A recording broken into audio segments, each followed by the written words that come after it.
A paz do Senhor, querido, querida, juvenil, adolescente que me acompanha aqui nesse dia. Nós estamos hoje na última lição do trimestre, lição de número 13.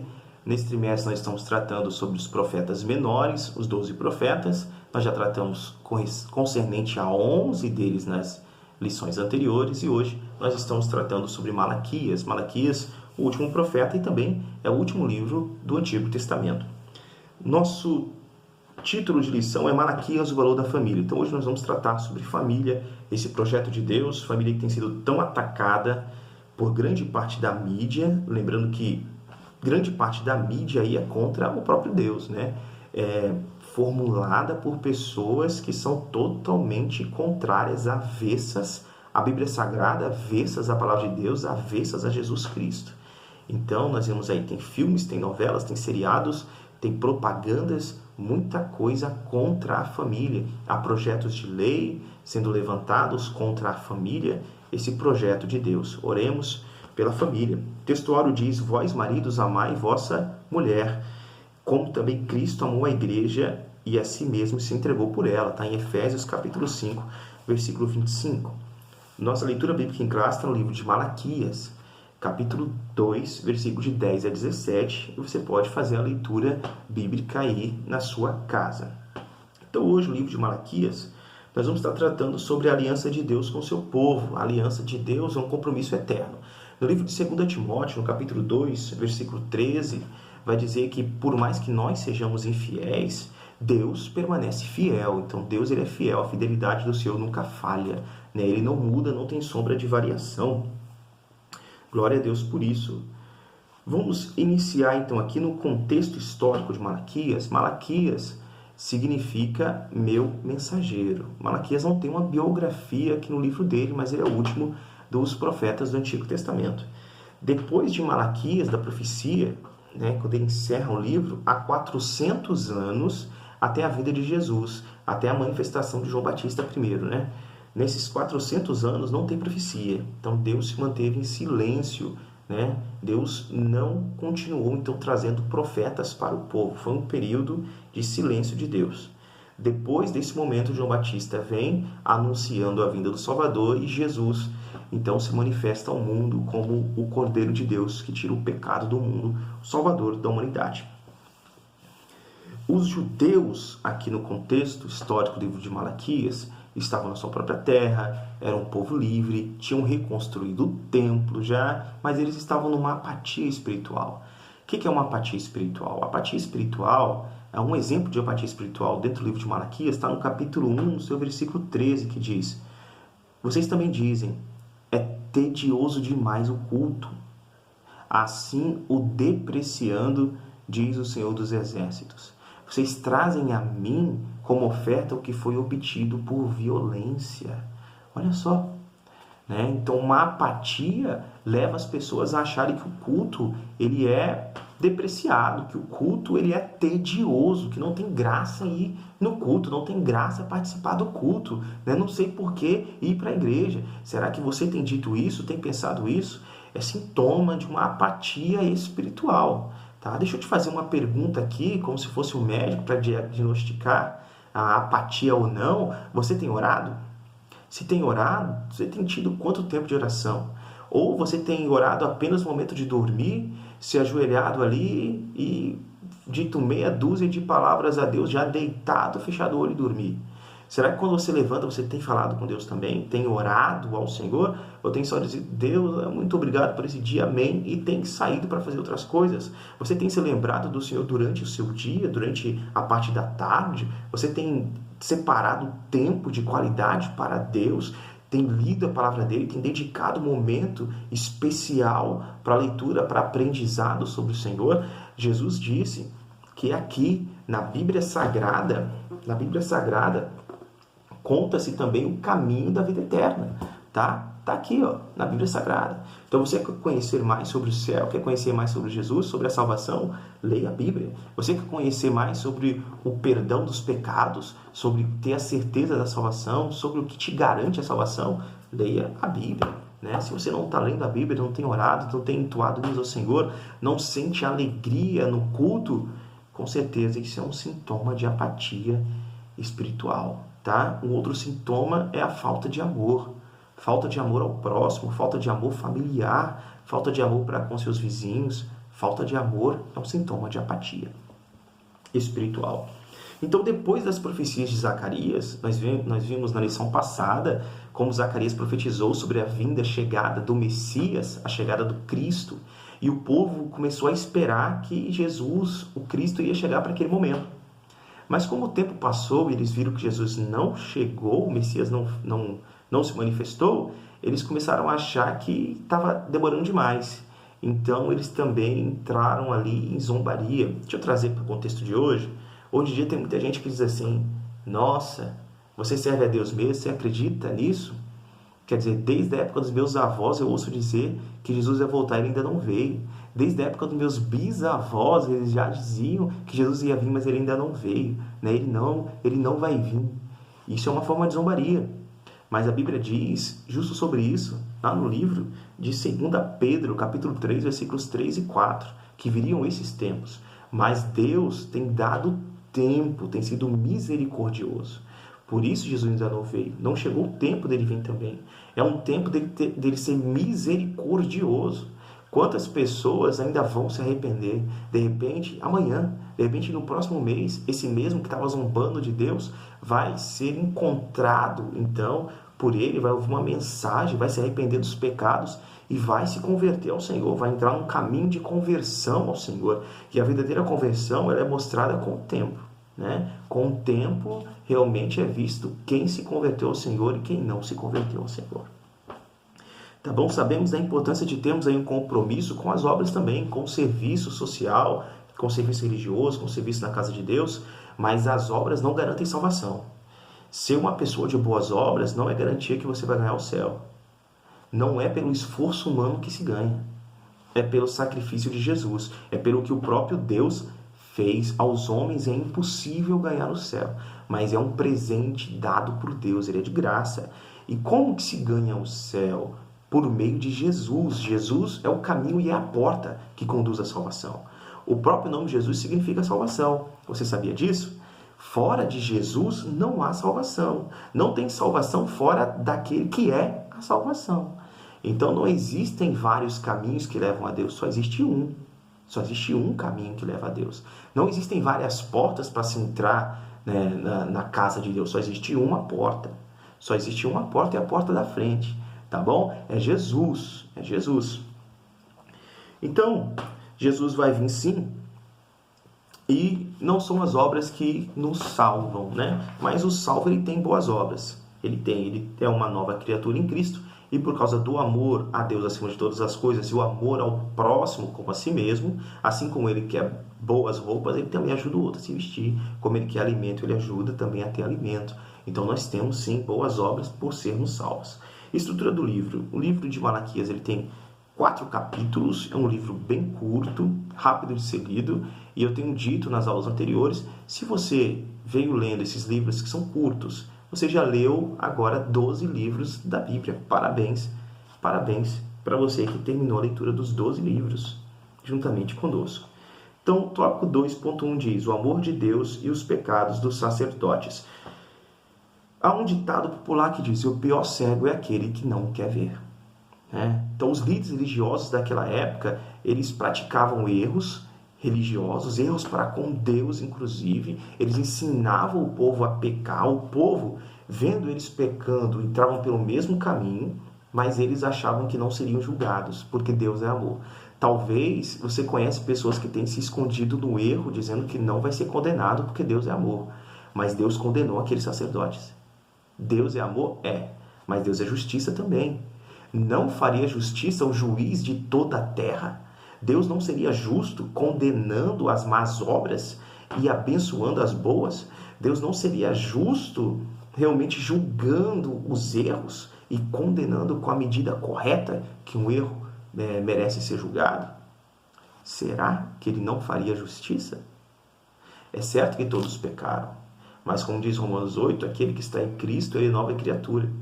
Ele não anda mais segundo a carne, mas segundo o Espírito. As coisas velhas passaram, ele abandonou as más obras, abandonou aquilo. Se ele roubava, ele deixou de roubar. Se ele furtava, ele deixou de furtar. Esse nasceu de novo. Se ele mentia, ele vai se policiar para não mentir. Esse nasceu de novo. Ele era um mau caráter, ele se policia para ter um bom caráter.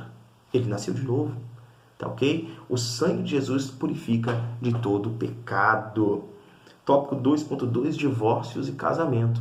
Para vocês que são juvenis, são adolescentes, eu não vou tratar especificamente de casamento, mas julgo desigual. Julgo desigual vai desde namoro, que é uma convenção, namoro não existia no tempo bíblico, mas é uma convenção social que com o tempo aconteceu, né? Namoro, noivado, casamento. Um julgo desigual são uma pessoa que serve a Deus e uma que não serve.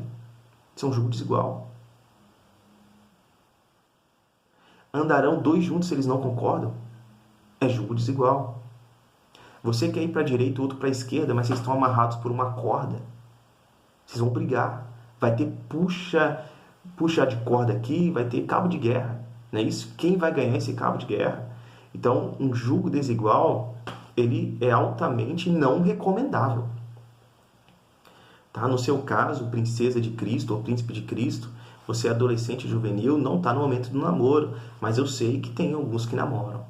Né? E tem também aqueles que se sentem atraídas justamente por outro adolescente ou juvenil que não anda nos caminhos do Senhor, né? Que tem uma boca suja, que fala muito palavrão, que é talvez o valentão da escola, que é talvez aquela menina muito sensual, muito sedutora.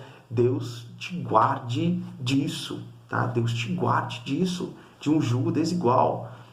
Há muitos aí que andam colecionando corações partidos, corações quebrados, e Deus te livre de se tornar um coração assim. Mas se por acaso o teu coração está quebrado, porque você entrou no julgo desigual e percebeu aí o erro depois de muitos acontecimentos ruins, Deus pode curar também o seu coração.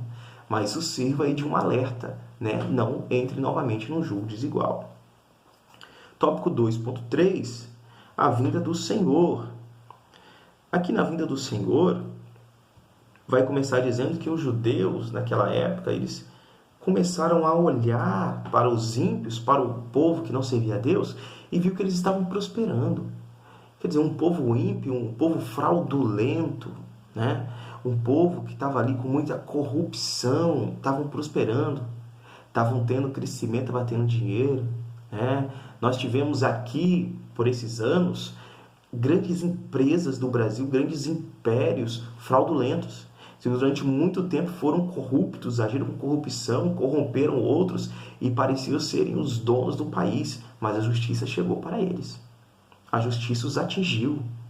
No Salmo 73, Asaf, ele vai dizer que ele quase se desviou, quase resvalou o pé de Asaf quando ele olhou o ímpio, corrupto, prosperando e viu que a justiça não alcançava o corrupto. Ele quase se desviou. Mas o que Asaf fez? Asaf foi para o templo. E quando ele chega no templo, então ele entende o destino dos ímpios. E ele vê que a justiça de Deus vai chegar. Vai chegar. E a justiça chegou também sobre nossa nação, sobre muitos de nosso país. Não é verdade? Você se recorda dos casos e que ainda estão também acontecendo? Tem muitos casos em julgamento, né? Se você tem roubado, tem sido fraudulento, deixa eu te alertar o seguinte: tome cuidado, porque a justiça de Deus, ela é real. Ela é real, tá bom? Então nós devemos aguardar, o Senhor Jesus realmente vem. E aqui tem a manifestação também do profeta João Batista. João Batista é profetizado aqui no livro de Malaquias, e quando ele vem justamente apontando os erros da nação. Então 400 anos de silêncio, né? E aí chega um profeta e começa a apontar os erros da nação, trazer o povo ao arrependimento. Ele começa a dizer: arrependei-vos, ou seja, vocês têm que dar meia volta. Arrependimento é mudança de pensamento.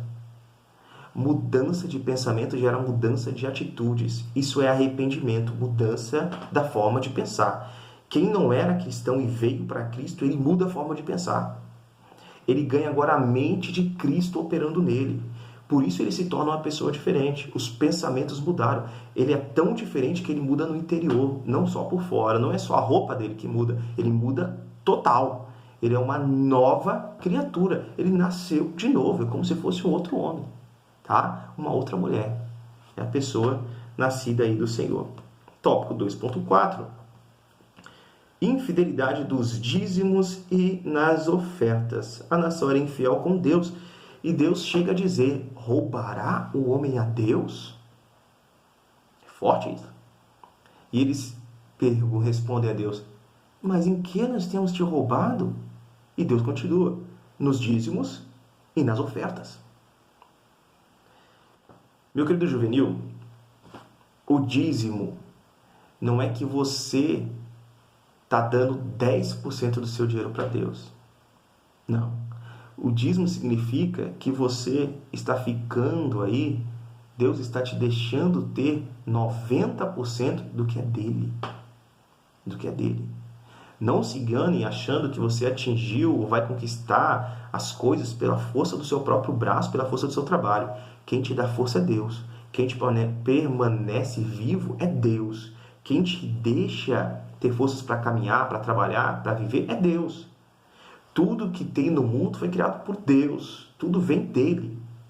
Então, o dízimo, você está devolvendo 10% do que já é de Deus para ele. Por isso que não é pesado. Você está devolvendo o que já é dele. Seria pesado se você desse alguma coisa que é seu. Né? Aquele apego é meu. Não. É tudo dele. E eu só estou devolvendo 10%. Mais ofertas. Tá? Importante as ofertas também. Então, qual é o limite das ofertas? É com você. É com você. Tem uma parte recomendável, sim, mas é com você, tá bom? As ofertas. Glória a Deus. Então, há dízimos no Antigo Testamento. Nós sabemos disso. Há vários textos que falam de dízimo no Antigo Testamento. Nós temos Malaquias, capítulo 3, versículo 10, Gênesis 14, Gênesis 24, Deuteronômio 26, Deuteronômio 28, Provérbios 3, Provérbio 11, Levítico 27, Deuteronômio 14 e outros textos falam sobre dízimo. Mas no Novo Testamento nós também temos. Nós temos o livro de Mateus, capítulo 23, versículo 23, Lucas, capítulo 11, versículo 42 e outros textos. Então, o Antigo Testamento trata de dízimos e o Novo também. Inclusive, Jesus falou dos dízimos. Jesus, olhando para os sacerdotes, disse: vocês dão o dízimo com toda a conta correta, mas se esquecem de cuidar disso e daquilo lá. Jesus fala: vocês devem dar o dízimo? Sim, mas também devem cuidar dos órfãos e das viúvas. Devem cuidar do restante também, tá bom? Então ele não diz: você deve cuidar da assistência social e abandonar o dízimo. Não, você deve sim dar o dízimo e cuidar de tudo, tá bom? De tudo, fazer sim, praticar as boas obras. Então isso é importante, o dízimo ele é real. Os dízimos e as ofertas, eles também servem para um sustento, um mantimento da casa do Senhor. O templo, a igreja que você congrega, tem uma conta de luz lá, tem conta de água, tem. Muitas igrejas mantêm missionários. Muitas, o pastor, ele trabalha em momento integral para a igreja, momento integral para os membros ali. Né? Muitos obreiros ali trabalham em momento integral. A pessoa que limpa a igreja, por vezes, ela recebe sim uma ajuda, recebe um salário, né? Então, assim, a igreja tem custos, e nós devemos ofertar. Tem muita gente egoísta, e tome cuidado para você não estar servindo ao Deus, entre aspas, do dinheiro, a mamon. Porque tem pessoas tão egoístas que a oferta dele é sempre o mínimo. Sempre o mínimo. Se ele vai levar uma oferta, ele vai levar, não é porque ele só tem moedas, não é isso, é diferente. Nós temos na Bíblia o episódio de uma viúva que só tinha moedas, ela levou moedas, e aquela oferta foi maior que todas as outras, porque ela deu muito do pouco que tinha, aquelas moedas. Mas eu estou falando aqui de pessoas que têm muito, mas levam moedas de oferta. Você, de repente, recebe aí um dinheiro dos seus pais, entre aspas, uma mesada dos seus pais, tem que separar uma parte para a oferta. Separe para a oferta, separe o dízimo disso também. Comece agora a criar esse hábito. Hoje você cria um hábito. Daqui a pouco o hábito vai te criar. Hábitos bons vão te criar uma boa vida. Hábitos ruins, uma vida ruim. Tópico 2.5, que é o triunfo dos justos. Embora a aparente totalidade da nação estivesse em pecado, havia remanescentes fiéis e incontamináveis. Malaquias 3,18 fala que, novamente, o que vereis a diferença entre o justo, entre aquele que serve a Deus e aquele que não serve. Eu quero ler para vocês Malaquias, capítulo 3, versículos de 16 a 18, que fala assim: Então, Os tementes ao Senhor falaram entre si, e o Senhor atentou e ouviu, e perante ele foi escrito um livro de recordação, para que nele constem os que o temem e o mantêm em seu pensamento. Estes serão meu tesouro, diz o Senhor dos Exércitos, no dia que hei de fazer, e me compadecerei deles, como um homem se compadece do filho que o serve. Então voltareis a discernir, ou a ver, a diferença entre o justo e o ímpio, entre o que serve a Deus e o que não o serve. É um livro de recordação escrito, aleluia, para os justos, mas também há livros para os ímpios. Tudo está registrado e nós podemos nos alegrar por isso. Tópico 3, vai falar sobre a mensagem de Malaquias. Malaquias foi o profeta que mais falou sobre a preservação da integridade da família, esse projeto de Deus. Lute pela sua família. A família, ela é um homem e uma mulher e sua prole. Isso é família. Família não é um homem e um outro homem, uma mulher e uma outra mulher. Não. Família é um homem, uma mulher e a sua prole. Isso é família. Isso é uma família bíblica. Isso é família. Tá ok? Há novas ideias surgindo aí, tentando modificar o conceito de família. Tentando trazer uma ideia aí que família pode ser qualquer coisa, né? Pode ser de qualquer forma, é um ajuntamento de pessoas, mas não. Família não é só um ajuntamento de pessoas, tá bom? Família é um homem, uma mulher e sua prole. Concluímos que religiosidade sem amor à família é uma prática rejeitada por Deus. Não adianta você ser religioso e não obedecer aos seus pais. Não adianta. Honra teu pai e a tua mãe para que se prolongue os teus dias. Tá? Ser um filho obediente, uma filha obediente aos seus pais. Dê alegria para eles. O filho sábio dá alegria para os pais.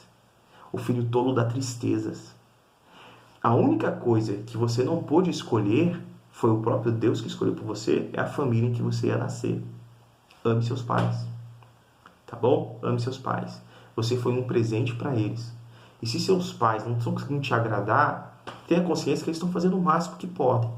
Tá? De acordo com o que eles têm, com os recursos, com o tempo, eles estão fazendo o máximo que podem por você.